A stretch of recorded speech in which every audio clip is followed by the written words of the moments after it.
Yes, good evening boys and girls. Very good evening boys and girls. Good evening, sir. I said very good evening boys and girls. Good evening, sir. That's okay. So today we are into the last leg of this particular chapter. Most probably by 5:30 we'll be completing and ending chapter number 3, theory of production and cost.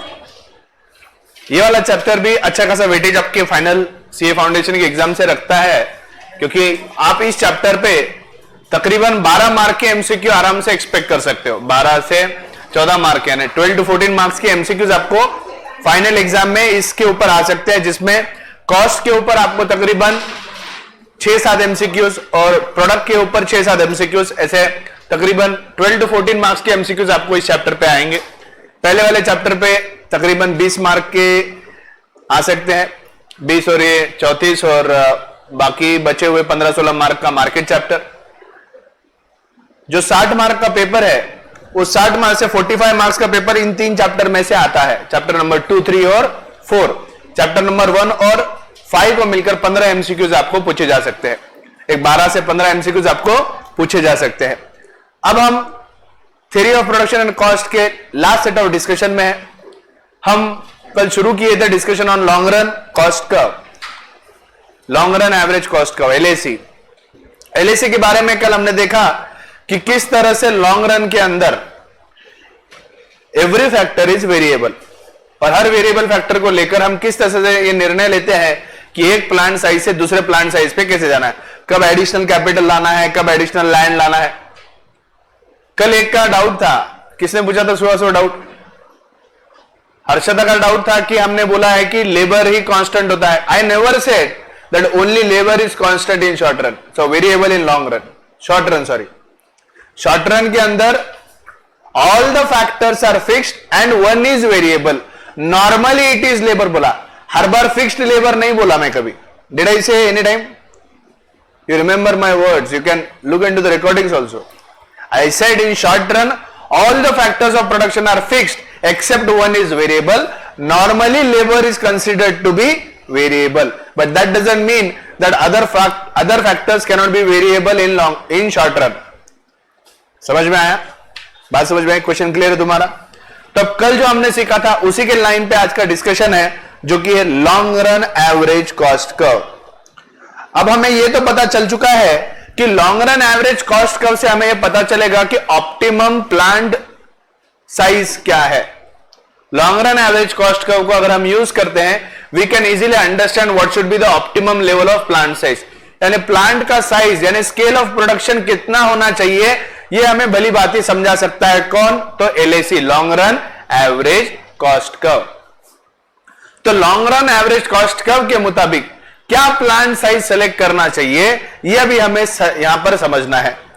The long run cost curve is also called as envelope curve. इसे हम envelope curve क्यों कहते हैं?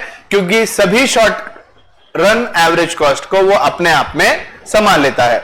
The long run average cost curve is combination of different short run average cost curve. छोटे छोटे cost curve को मिलाकर हमारा long run average cost curve बनता है। The long run average cost curve is tangent to all the short run average cost curve. I said this point also yesterday. यहां देखो, एक LAC बनाई है, क्या ये LAC सभी SAC को टच कर रही है? छोटे 7 short run average cost curve, क्या मेरे LAC सभी short run average cost curve को टच कर रहा है? टची टची है क्या? है क्या टची टची? है क्या रे? टची टची है। हमारी long run average cost curve सभी short run average cost curve से टची टची है। लेकिन एक पॉइंट यहां पर जो नोट करना है, long run average cost curve जो short run average cost curve tangent है, जरूरी नहीं हर जगह पर उस टेंजेंसी के पॉइंट पे एसएससी लोएस्ट हो। क्या बोल रहा हूं मैं? जहां जहां जिन जिन पॉइंट पर मेरा long run average cost curve short run average cost curve को टच करता है, टेंजेंट होता है, उस पॉइंट पे वो एसएससी लोएस्ट हो, वो एसएससी का लोएस्ट पॉइंट हो, ये जरूरी नहीं होता। अगर हम यहां देखें तो ये एसएससी के इस पॉइंट पे टेंजेंट यहां पर है, फिर यहां पर लोएस्ट पॉइंट पे है, यहां लोएस्ट पॉइंट पे है, यहां राइट हैंड साइड में है, यहां राइट में है, यहां राइट में है, तो लेफ्ट साइड में एसएससी के लेफ्ट को टच कर रहा है, राइट हैंड साइड में एसएससी के राइट को टच कर रहा है, और लोअर बॉटम पे exactly centre of the SSC को टच कर रहा है। तो इसका मतलब एलएसी लेफ्ट साइड में भी टच कर सकता है, राइट में भी टच कर सकता है, बॉटम पे भी टच कर सकता है। इससे हमें यह समझ में आता है कि point of tangency need not to be the lowest of the SSC, but it is a fact that LAC will touch all the SSC because LAC is a envelope curve. LAC सभी short run cost को, देखो सब short run cost को जोड़ दिया, 1 2 3 4 5 6 7, ये 7 short run cost है, सभी शॉर्ट रन के कॉस्ट को जोड़ दिया तो मेरा क्या बनता है, long run cost. Are you getting my point?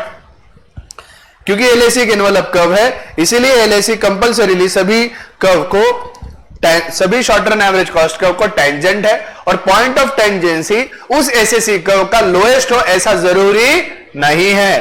The points where the long run average cost is tangent is to different short run average cost curve need not necessarily be the lowest of the short run average cost curve. The long run average cost curve is also U-shaped.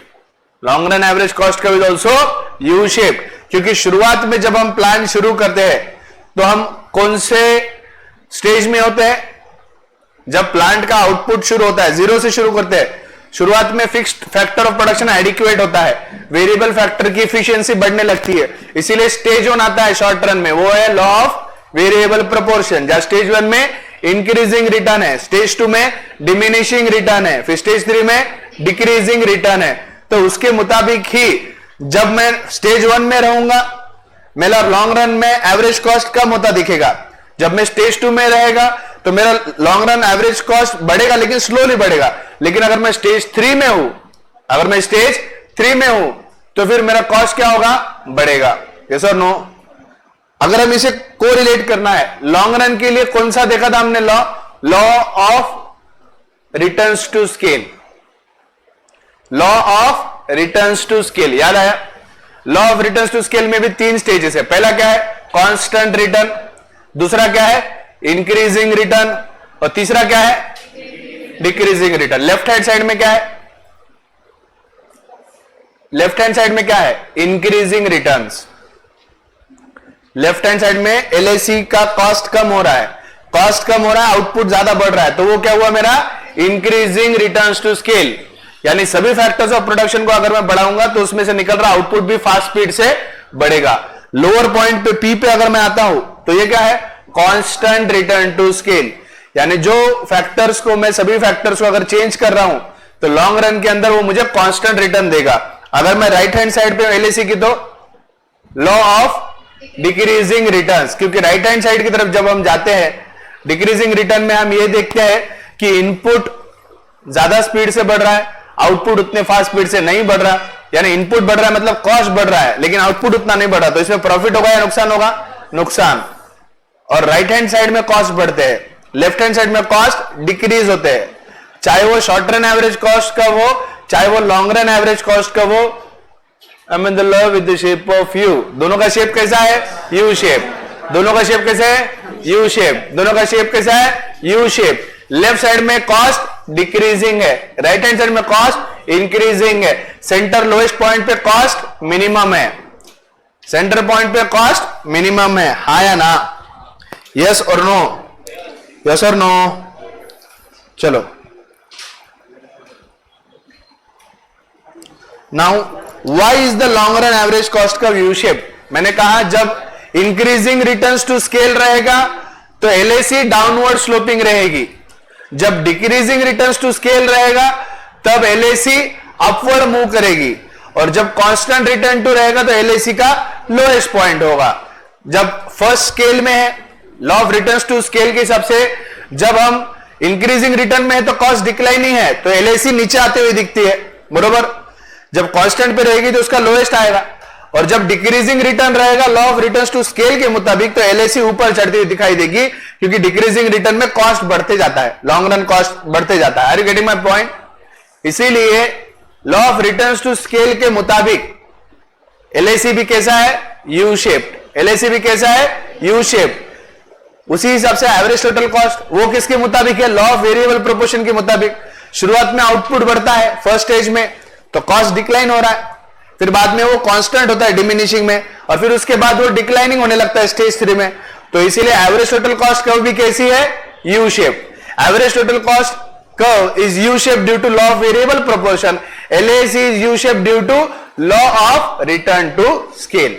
Are you getting my point? The reasons behind the long run U-shaped long run average cost curve. The long run average cost curve is U-shaped due to operations of law of returns to scale.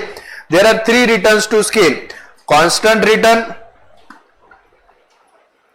At the long run cost curve, the firm is in the stage of increasing returns to scale, while it implies the average costs are declining. Therefore, the long run average cost curve moves downward at the start. After the point, the long run cost curve tends to be constant, that is neither it decreases nor increases, which is due to the constant returns to scale. After the point, lowest point of LAC, lowest point of LAC क्या है मेरा, ये point P. इसके बाद right में जा रहा हूं, जैसे ही राइट में गया तो कॉस्ट बढ़ेगा, तो कौन सा law of returns to scale का कौन सा स्टेज आएगा? Stage number 3, stage of decreasing return, यानी इनपुट बहुत ज्यादा लग रहे हैं, आउटपुट उतना खास नहीं बढ़ेगा, तो इसके अंदर मेरा कॉस्ट ज्यादा होगा और प्रोडक्शन कम होगा. Are you getting my point? तो रिटर्न्स कैसे मिलेंगे हमें? डिक्रीजिंग. रिटर्न्स कैसे मिलेंगे हमें? Decreasing. Is it okay? Lead to upward movement in the LAC. This is due to diminishing return to scale. The lowest point of the LAC is denoted as P. Is the optimum level of plant size to be selected in long run. हमें सवाल किस चीज का चाहिए कि अगर ये LAC है तो इस LAC के मुताबिक what will be the optimum plant size? Long run के अंदर मेरा ऑप्टिमम प्लांट साइज क्या होगा? कितना प्लांट का साइज मैंने तय करना चाहिए, इतनी कैपेसिटी का प्लांट मैंने इंस्टॉल करना चाहिए, वो कैसे डिसाइड करूंगा मैं? लेफ्ट साइड में रहता हूं तो कॉस्ट डिक्रीजिंग है, राइट साइड में हूं तो कॉस्ट इंक्रीजिंग है. लोएस्ट कॉस्ट, ऑप्टिमम लेवल कहां आता है? Where the output is maximum, cost is minimum. वो कहां पर होगा? LAC के लोएस्ट पॉइंट पे. क्योंकि अगर मैं लेफ्ट हैंड का पॉइंट पकड़ता हूं तो ये हो गया मेरा कॉस्ट, अगर मैं सेंटर पॉइंट पकड़ता हूं तो ये हो गया मेरा कॉस्ट, और अगर मैं राइट का पॉइंट पकड़ता हूं तो ये हो गया मेरा कॉस्ट. अब ब्लू, रेड और ग्रीन, ये तीनों में कंपेयर करिए, कौन सी कर्व छोटी है? कौन सी कर्व छोटी है? ब्लू. तो लॉजिकली कॉस्ट कहां कम लग रहा है? ब्लू में. तो optimum level of plant size, जो मैंने प्लांट साइज सेलेक्ट करना चाहिए प्रोडक्शन के लिए, वो कौन सा होना चाहिए? At the lowest point of the LAC. At the lowest point of LAC. At the lowest point of LAC. Is it okay? Is it okay?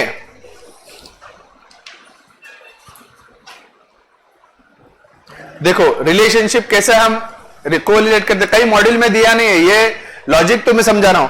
Law of variable proportion किससे रिलेट करता है? Short run average cost. जहां हमने देखा stage 1 जब operate होता है, total product बढ़ता है, मार्जिनल प्रोडक्ट बढ़ता है, एवरेज प्रोडक्ट बढ़ता है, तो मेरा कॉस्ट डिक्लाइनिंग है, आउटपुट फास्ट बढ़ रहा है, तो फिर मेरे SAC में डाउनवर्ड स्लोप आता है.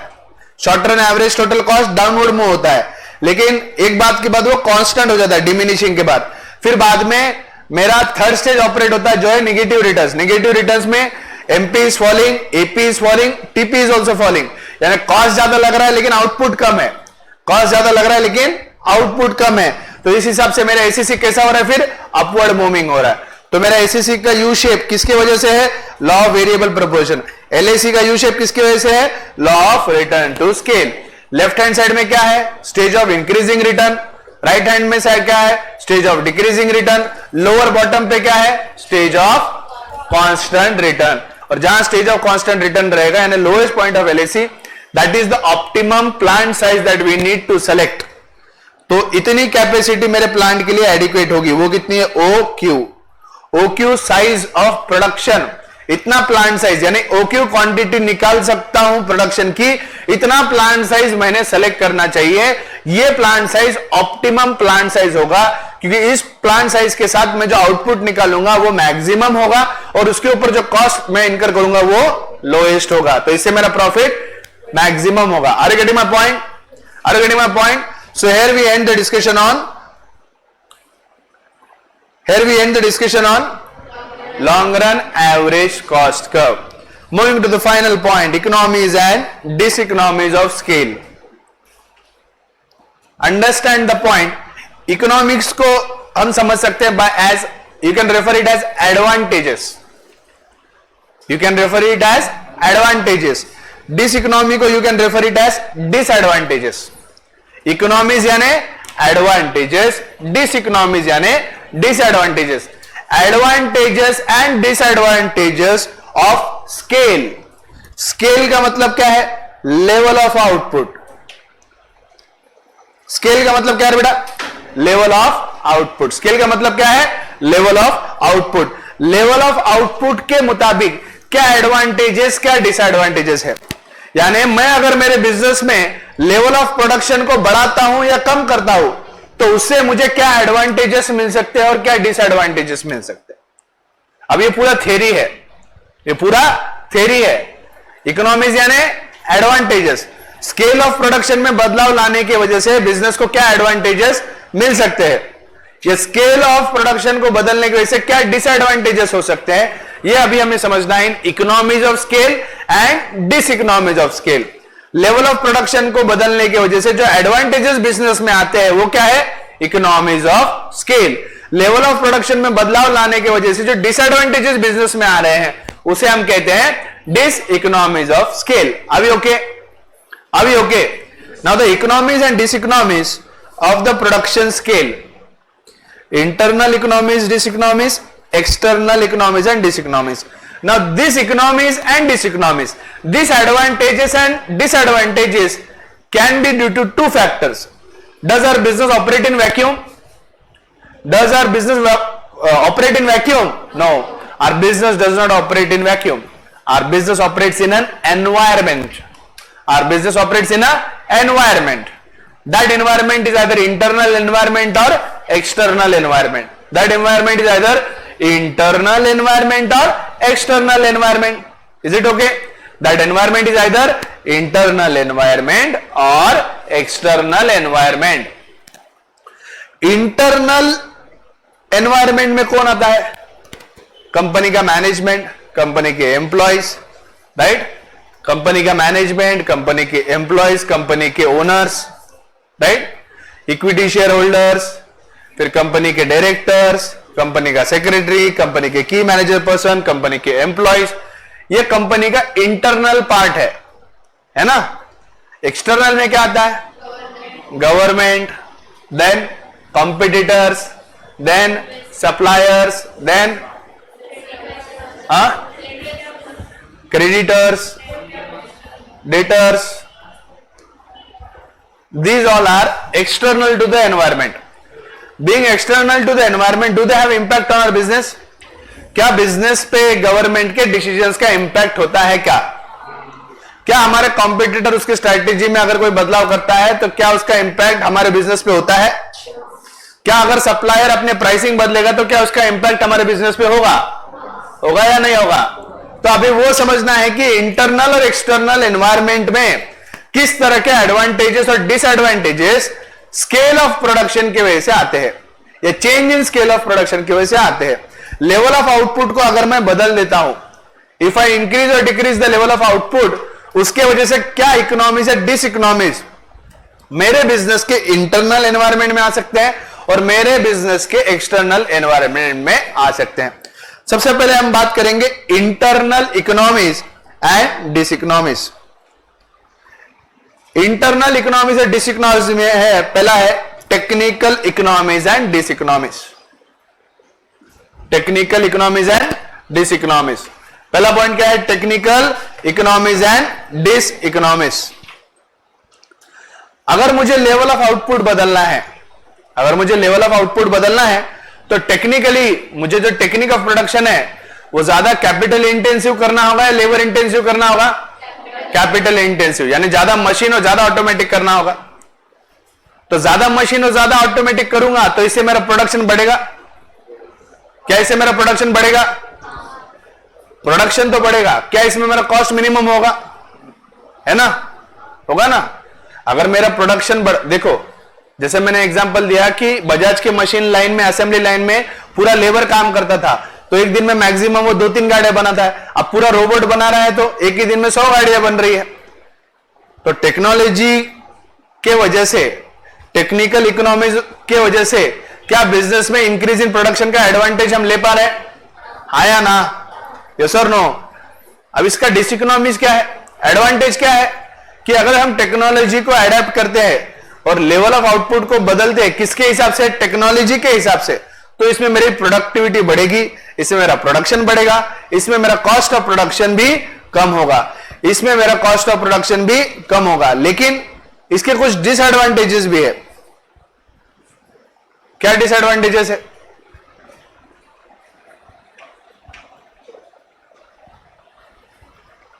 बोलिए।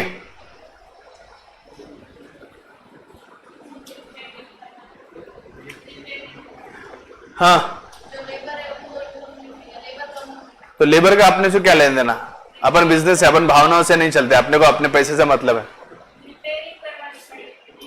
रिपेयरिंग करवानी पड़ेगी और लैंड, हाँ, और सोचो, कुछ तो सोचो, बोलो।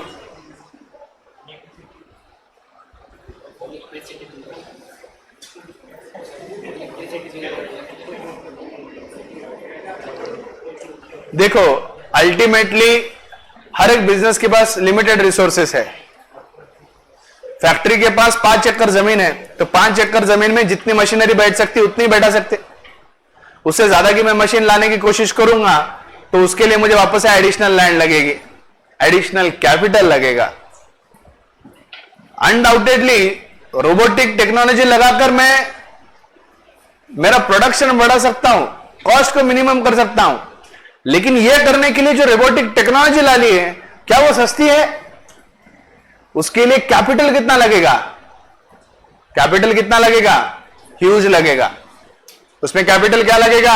ह्यूज लगेगा। Are you getting my point? So technical economies ये एडवांटेजेस भी लाता है, डिसएडवांटेजेस भी लाता है। पहले मेरा लेबर इंटेंसिव था, 3 गाड़ियां बनती थी तो 3 गाड़ी के हिसाब से मेरे को वर्किंग कैपिटल यानी 3 गाड़ी बनाने का मटेरियल भी कम लगता था।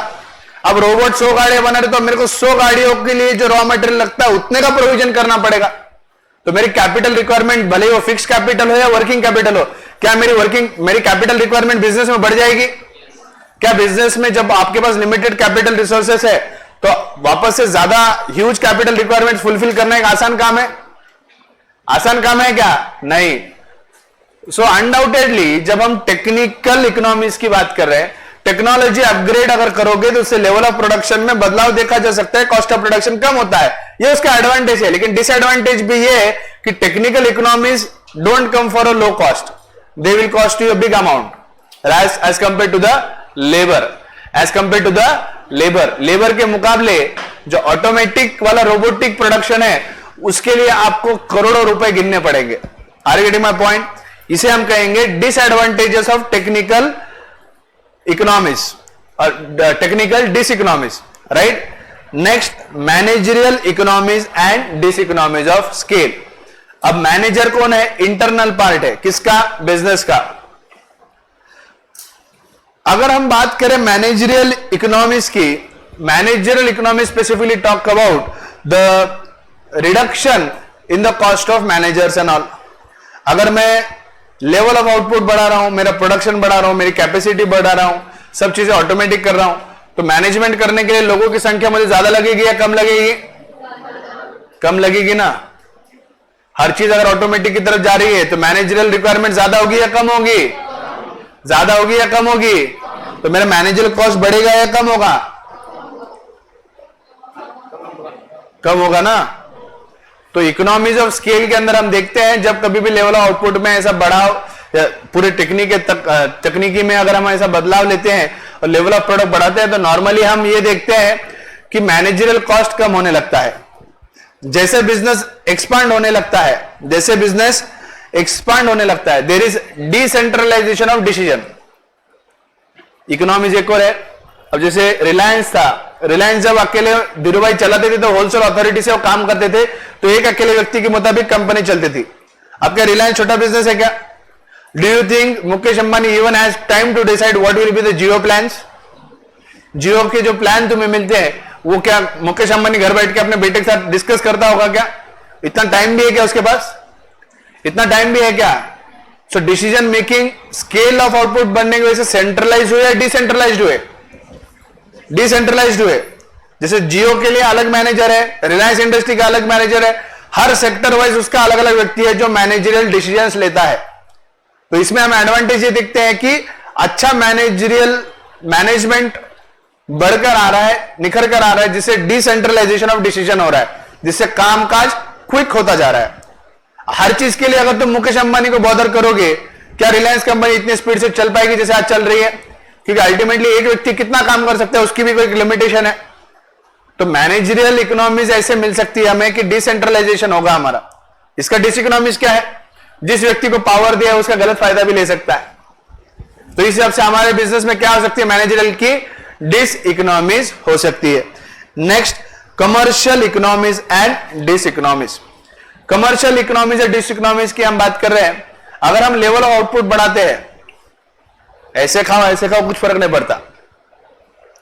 कमर्शियल इकोनॉमीज और डिस इकोनॉमीज की बात करने का मतलब है अपने बिजनेस का वॉल्यूम में बदलाव लाना। दो तरह से किराना की ट्रेडिंग की जा सकती है, एक होलसेल, एक रिटेल। रिटेल में सेल कम होता है लेकिन प्रॉफिट ज्यादा होता है। सेल कम होता है, प्रॉफिट ज्यादा होता है, कैपिटल रिक्वायरमेंट्स कम होती है। जब हम होलसेल बिजनेस की बात करें तो सेल ज्यादा होता है, प्रॉफिट कम होता है। सेल ज्यादा होता है, प्रॉफिट कम होता है और कैपिटल रिक्वायरमेंट ज्यादा होती है। तो हम बात अगर करें कमर्शियल इकोनॉमीज और डिस इकोनॉमीज, कमर्शियल एडवांटेजेस और डिसएडवांटेजेस, अगर मैं प्रोडक्शन लेवल बढ़ाकर होलसेल में काम करना चाहता हूं तो उसके लिए मुझे पैसा भी ज्यादा लगेगा। वॉल्यूम जितना ज्यादा होगा उतना ज्यादा मेरा प्रॉफिट होगा, क्योंकि होलसेल के अंदर प्रॉफिट मार्जिन कम होता है। यह हो गया लेवल ऑफ आउटपुट का बढ़ाने का एडवांटेज है इकोनॉमिक्स। लेकिन इसका डिसएडवांटेज क्या है? डिसएडवांटेज यह है कि कैपिटल बहुत ज्यादा लगता है, उसके मुताबिक प्रॉफिट मार्जिन बहुत कम है। इसके मुकाबले अगर मैं रिटेल की बात करूं तो रिटेल में पैसा कम लगता है, तो लेकिन रिटेल में प्रॉफिट जो है, प्रॉफिट मार्जिन ज्यादा है, लेकिन वॉल्यूम कम रहने की वजह से ओवरऑल प्रॉफिट उतना नहीं आता जितना कि होलसेल में आता है। तो दोनों भी तरह से अगर आप होलसेल में काम करो, रिटेल में काम करो, कमर्शियल वाइज दोनों की अपने कुछ एडवांटेजेस और डिसएडवांटेजेस है। Next point, financial economies and dis economies of scale. Procurement of finance को लेकर भी बहुत से इकोनॉमीज और डिस इकोनॉमीज है। एक फर्म जिसमें डेट का, देखो कोई भी फर्म या बिजनेस होता है उसमें कैपिटल स्ट्रक्चर में दो तरह के फंड्स होते हैं, एक होता है डेट, एक होता है इक्विटी, जिसे हम कहते हैं बिजनेस का डेट इक्विटी मिक्स। एक कंसेप्ट है date equity mix. Date equity mix यानी कंपनी में कितना डेट है, कंपनी में कितना इक्विटी है। इक्विटी यानी ओन्ड कैपिटल, डेट यानी बोरोड कैपिटल। कंपनी में 10 लाख रुपए लगे हैं, या 10 लाख में से 4 लाख ओनर के हैं in the form of equity shares, 6 lakhs are taken as loan from bank. So what is my debt equity mix? 6:4। 6:4। Company में लेवल ऑफ आउटपुट बढ़ाने के लिए अगर मैं डेट का अमाउंट बढ़ाता जाऊंगा तो मेरे ऊपर लोन का जो इंटरेस्ट है उसका बोझा बढ़ता जाएगा। अगर बिजनेस में फाइनेंस के मुताबिक अगर हम बात करें और बिजनेस को बढ़ाने के लिए, लेवल आउटपुट बढ़ाने के लिए मुझे कैपिटल बढ़ाना पड़ रहा है और मेरे अभी कैपिटल स्ट्रक्चर के हिसाब से मेरे पास डेट ज्यादा है, तो मेरे बिजनेस के ऊपर लोन का बोझा बढ़ सकता है, फिक्स्ड इंटरेस्ट का बोझा बढ़ सकता है ना। ये होगा मेरा डिसएडवांटेज। एडवांटेज क्या होगा? अगर लोन लेता हूं, कैपिटल लाता हूं तो मैं स्केल ऑफ प्रोडक्शन बढ़ा सकता हूं, स्केल ऑफ प्रोडक्शन के साथ मेरा प्रॉफिट बढ़ सकता है with the increase in output. ये हो गया मेरा फाइनेंस को लेकर इकोनॉमीज। इसके डिस इकोनॉमीज क्या है? हम जैसा सोच रहे वैसा होता नहीं है। बहुत बार कोविड जैसे सिचुएशन, अनसीन सिचुएशन सामने आ जाती है और हमने लोन लेकर स्केल ऑफ आउटपुट बढ़ा लिया, हमारे ऊपर लोन का बोझा है, इंटरेस्ट का बोझा है, और कोविड के चक्कर में 1 साल भर पूरा प्रोडक्शन ही नहीं हुआ। तो क्या इसमें बिजनेस वॉश आउट होने की या बिजनेस खत्म होने के पूरे चांसेस है? हाँ या ना? हाँ या ना? I you getting my point? Next, risk bearing economics and dis economics. Risk है तो रिस्क है, ज्यादा रिस्क ज्यादा प्रॉफिट, लेकिन बहुत ज्यादा रिस्क भी ले तो उसका एडवांटेज है प्रॉफिट ज्यादा है, लेकिन उसके साथ वो बहुत ज्यादा रिस्क के साथ ये भी डर रहता है कि आप वॉश आउट हो जाओ। बहुत ज्यादा रिस्क बहुत ज्यादा प्रॉफिट देता है, लेकिन एडवांटेज है ज्यादा रिस्क लेंगे तो ज्यादा प्रॉफिट मिलेगा, लेकिन एक डिसएडवांटेज है, एक तो पूरे आबाद हो सकते हो या पूरे बर्बाद हो सकते हो। तो इकोनॉमीज ऑफ रिस्क क्या है? आबाद हो सकते हो। डिस इकोनॉमीज क्या है? बर्बाद हो सकते हो। दोनों भी चीजें आपके साथ हो सकती है। नेक्स्ट, एक्सटर्नल इकोनॉमीज और dis economies. Cheaper raw material capital equipments. अगर मैं मेरे प्रोडक्शन के लेवल में बढ़ावा कर रहा हूं, लेट्स से जो बजाज कंपनी थी पहले वो लेबर से गाड़ियां बनवाती थी तो 3 गाड़ी रोज बनती थी, आज फैक्ट्री में रोबोट के द्वारा 100 गाड़ियां बनती है। तो जो भी रॉ मटेरियल, जो कुछ भी स्पेयर पार्ट लगते हैं वो छोटे मोटे एनिसरली इंडस्ट्री जो है उसे सप्लाई करते हैं। एनिसरली इंडस्ट्री यानी मेन इंडस्ट्री से जुड़ी हुई इंडस्ट्री को हम एनिसरली इंडस्ट्री बोलते हैं। Are you getting my point? Automobile industry क्या है? बजाज को छोटे मोटे light, battery, brake, clutch plate, ये सब जो छोटे छोटे फैक्ट्री बनाकर उन्हें सप्लाई करते हैं वो क्या है? ऑटोमोबाइल इंडस्ट्री के एनिसलरी इंडस्ट्री है। Are you getting my point? Are you getting my point? वो बजाज इंडस्ट्री के क्या है? एनिसलरी इंडस्ट्री है। जब 3 गाड़ियां बनती थी तो इन एनिसलरी इंडस्ट्रीज के पास से रॉ मटेरियल ज्यादा लगता था या कम लगता था? कम। तो कंपनी के पास उतनी बार्गेनिंग पावर थी क्या? नहीं। अब 100 गाड़ियों का प्रोडक्शन बढ़ रहा है तो इनके पास से ऑर्डर या सप्लाई ज्यादा क्वांटिटी में आप बुकिंग करोगे या कम क्वांटिटी में? अब ज्यादा क्वांटिटी में अगर बुकिंग करोगे तो उससे डिस्काउंट ज्यादा लोगे या कम लोगे? डिस्काउंट ज्यादा लेंगे ना। तो इससे क्या हो रहा है? Economies of scale. इससे क्या हो रहा है? Economies of scale. Dis economies क्या हो रहा है? ज्यादा लेवल पे प्रोडक्शन करोगे तो ज्यादा रॉ मटेरियल रिक्वायरमेंट होगी। लेट से कोई वजह से आपका रॉ मटेरियल सप्लायर आपने को रॉ मटेरियल सप्लाई करने को तैयार नहीं, तो इतने बड़े स्केल पे 100 गाड़ियां रोज बनने की कैपेसिटी है, लेकिन उस 100 गाड़ियां बनने की कैपेसिटी के हिसाब से रॉ मटेरियल ही अगर अवेलेबल नहीं हो रहा तो फिर आप ऐसे काम कर पाओगे क्या? I getting my point? Both way हो सकता है, एडवांटेज भी है और डिसएडवांटेज भी है। Next, technological external economies. Technological यानी जो बाहर इंडस्ट्री में जो टेक्नोलॉजिकल बदलाव देखे जा रहे हैं उसके वजह से बिजनेस में कुछ एडवांटेजेस। अब हम एक्सटर्नल की तरफ है, टेक्नोलॉजिकल अपग्रेडेशन। लेट्स से जब मोबाइल इंडस्ट्री था उस मोबाइल इंडस्ट्री में एक नया इनोवेशन आया, टेक्नोलॉजिकल एडवांसमेंट आया जो था एंड्रॉइड सिस्टम। एंड्रॉइड सिस्टम के कुछ बिजनेस पे एडवांटेजेस भी दिखे, कुछ बिजनेस में डिसएडवांटेज दिखे। नोकिया जैसी कंपनी पूरी बंद पड़ गई, सैमसंग जैसी कंपनी आबाद हो गई। तो ये जो टेक्नोलॉजिकल एक्सटर्नल इकोनॉमिक्स थे इसका किस बिजनेस पे अच्छा इंपैक्ट है जैसे कि सैमसंग पे, और कुछ बिजनेस में बुरा इंपैक्ट है जैसे कि Nokia. Next point, growth of ancillary industry. Ancillary industry यानी जो रिलेटेड इंडस्ट्री है उसका ग्रोथ हो तो उसका एडवांटेज भी है और डिसएडवांटेज भी है। अगर सप्लायर के पास से रॉ मटेरियल रिक्वायरमेंट आपकी बढ़ जाएगी, अगर आप उससे होलसेल में अगर सप्लाई लोगे तो आप उससे बार्गेनिंग कर सकते हो। लेकिन अगर उसको समझ में आता है कि मैक्सिमम रॉ मटेरियल मैं ही देता हूं तो इसका वो अनड्यू एडवांटेज भी ले सकता है। Better transportation and marketing facility. अगर मार्केटिंग फैसिलिटी, ट्रांसपोर्टेशन फैसिलिटी अगर बेहतर हो जाती है तो मेरा कॉस्ट ऑफ ट्रांसपोर्टेशन कम होगा, जिससे ओवरऑल मेरी प्रॉफिटेबिलिटी बढ़ सकती है, राइट। और ये सब चीजें नहीं है तो डिसएडवांटेज ऐसा रहता है कि मेरा कॉस्ट ऑफ प्रोडक्शन ज्यादा लग जाता है, और कॉस्ट ऑफ प्रोडक्शन ज्यादा लगने की वजह से मेरी ओवरऑल प्रॉफिटेबिलिटी मार खा सकती है। Next, economies of information. External environment से कोई जानकारी आपको आ रही है, लेट्स से प्लास्टिक बैन होने के 6 महीने पहले ही आपको पता चल गया कि प्लास्टिक बैन होने वाला है, तो आप वक्त रहते ही अपने प्लास्टिक के बिजनेस में बदलाव कर लिए, तो दूसरों के मुकाबले आप मार्केट में सर्वाइव कर लिए क्योंकि आपके पास इकोनॉमी ऑफ इंफॉर्मेशन था, advantage of having the information था।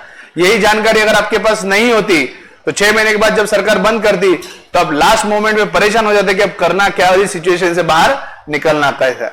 निकलने का रास्ता तभी पता चलेगा जब आपको इंफॉर्मेशन प्रायरली पता हो।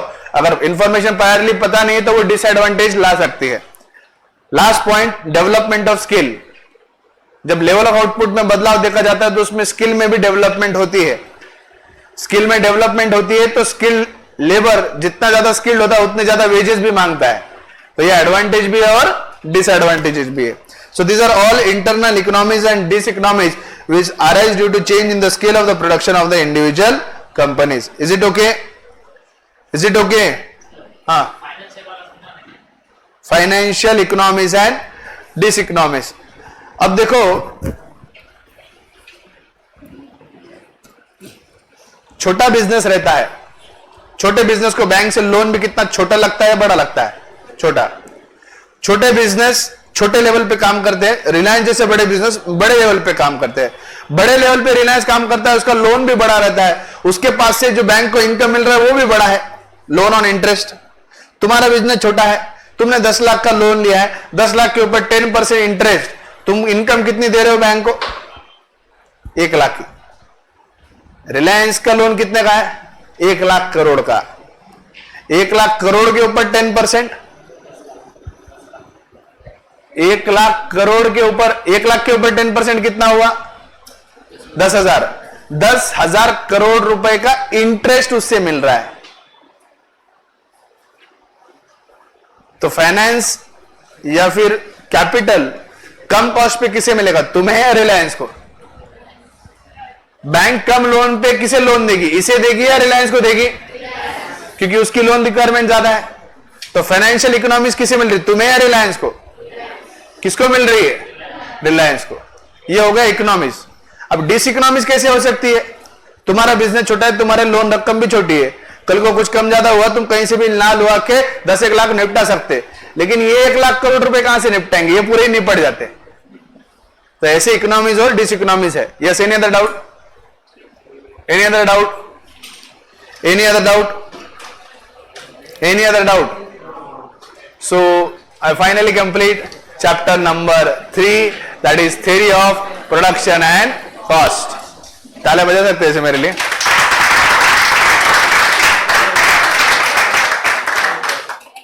आज के दिन